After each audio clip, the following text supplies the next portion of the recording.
Well, guys, Press Secretary of Trump, Caroline Leavitt, she faces some tough questions. And this is a very important video. First of all, take a look at this clip, guys. It's very important. Caroline Leavitt had a tough day yesterday. It was a really tough one for Caroline Leavitt. She was going to have to tell extra lies, so she wore an extra big cross necklace. The bigger the necklace, the more lies I expect Caroline to tell. And very often it comes true. Caroline was asked, why did Trump claim that Iran bombed their own school with a Tomahawk missile we don't even believe they have, Yeah. when no one else believes that to be the case? Listen to Caroline's answer. This is a classic. On the Iranian school, why did President Trump say yesterday that Iran may have Tomahawk missiles when there are only 3 other U.S. allies plus the U.S. that have those missiles and therefore could... Look, again, the President said yesterday he will accept the conclusion of this investigation by the Department of War. I know there's been a lot of speculation in the media about who may be responsible for this. We're not going to get ahead of the Department of War and the conclusion of that investigation. The President has a right to share his opinions with the American public, but he has said he'll... That's the trick right there.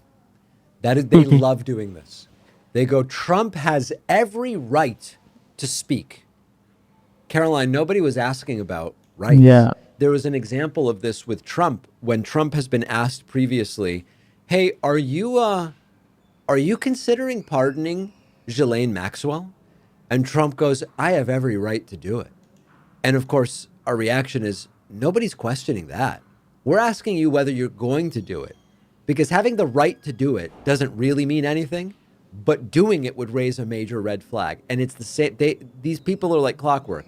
Why did Trump make something up absent any evidence? Trump has every right to give his opinion. Yeah, no, we're not questioning his right to do it. We're questioning the prudence of doing it.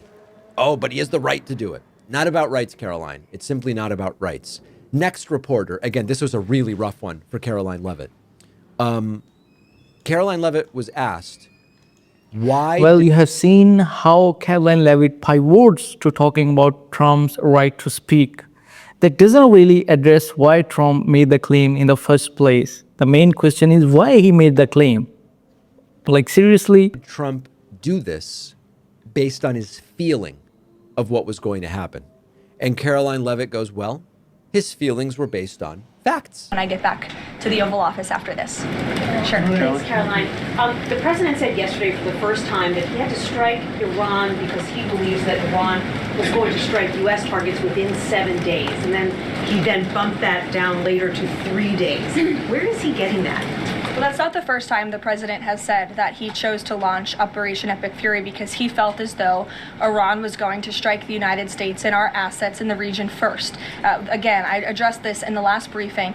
This was a feeling the president had based on facts provided to him by his top negotiators who had been engaged with the Iranian regime in a good faith effort. The Iranian regime was lying, deceiving the United States of America, clearly trying to continue their nuclear program to create a bomb that would, of course, threaten the United States of America. Again, their ballistic missile arsenal, they were rapidly and aggressively increasing that by the month to a place where they would essentially build immunity for themselves, where a future president or President Trump would not be able to launch this incredibly successful operation. And so the president, again, as I have reiterated and he has said, was not going to sit back and allow the Iranian regime to threaten or to attack the United States of America any longer. But there are no U.S. leaders or Israeli leaders who are making those same claims. So is he making this up to justify his decision to go to war now? The president is not making anything up, Nancy. He is looking at this every single day based on intelligence, based on facts,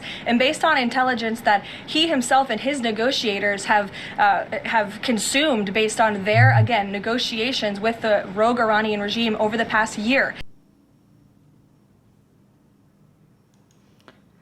Well, guys, the justification now shifts to intelligence and negotiation, but the reporter is still asking where Donald Trump especially got that timeline from. Reporter points out that other leaders are not making these type of claims. Why President Trump is making these claims? And the president and his team tried in a good faith way to reach a diplomatic deal through peaceful means with the Iranian regime. And Iran chose this path to death. All right, I think you get the point.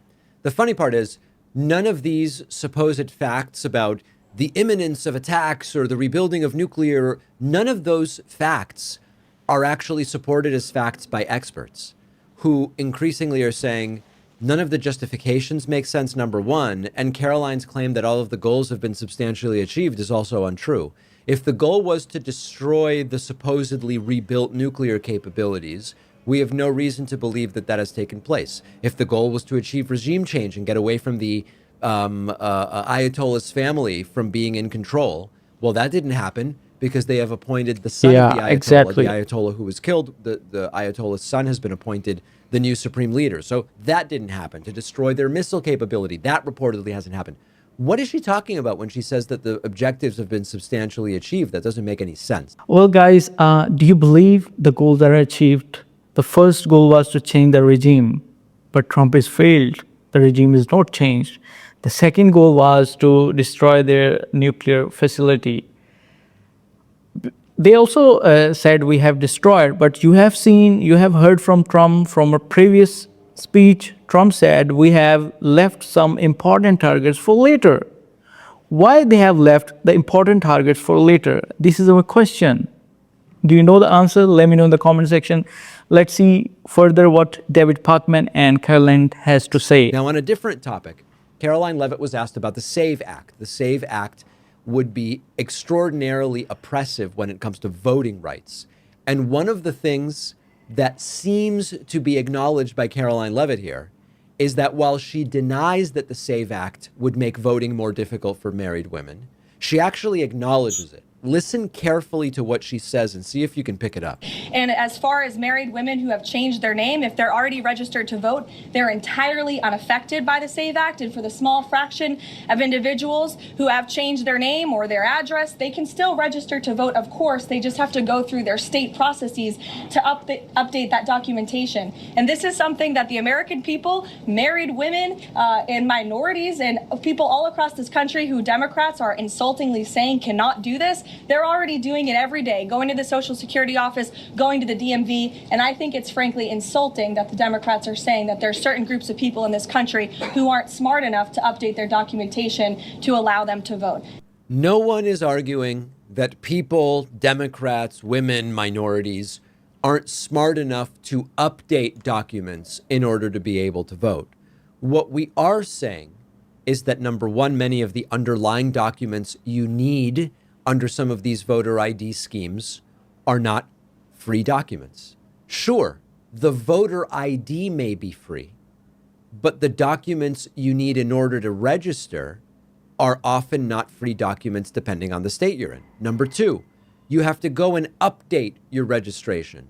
A lot of people can't take 2, 3, 4, 5 hours, depending on where you live, during normal work hours to go to the DMV, for example. Even if it's free, you're losing wages when you do it.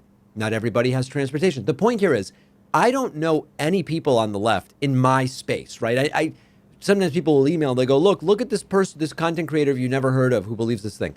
The mainstream view in the part of the left that I occupy is not that the problem is inherent to so-called voter IDs or registration or these schemes.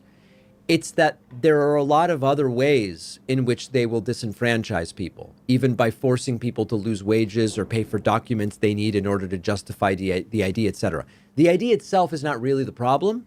The implementation and the whole point of it is. And of course, if Republicans didn't believe that this stuff would help them win, they wouldn't be doing it. They wouldn't waste their time on something they believe would be bad or even neutral for them. They know it will be good for them. Well, guys, now the focus turns to injured U.S. service members when Donald Trump's administration is discussing military success.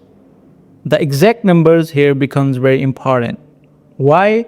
The uncertainty about the numbers of injured troops stands out. In situations involving the military, people expect very precise information from the administration, and the Democrats, they says they are not providing the precise information, and they are also failed in achieving the goals. The goals were to change the regime. The goals were to hit the important targets. And as you know, Trump said we have left some important targets for later. Why they have left important targets for later? By the way, I'm from Asia. I'm interested in US politics. I'm a student of US politics, and you are the teacher. It was a great explanation by David Parkman Show. And what is your opinion? Please let me know in the comment section, guys. Consider subscribing if you're new to this channel. It actually helps me a lot when you click on the subscribe button. And please excuse my accent as well. I'm not a native speaker. I'm just trying to learn American accent as soon as possible. Please let me know in the comment section about your opinion. I'll see you in the next video. Till then, please take care of yourself, and please take care of your health as well. It's very important.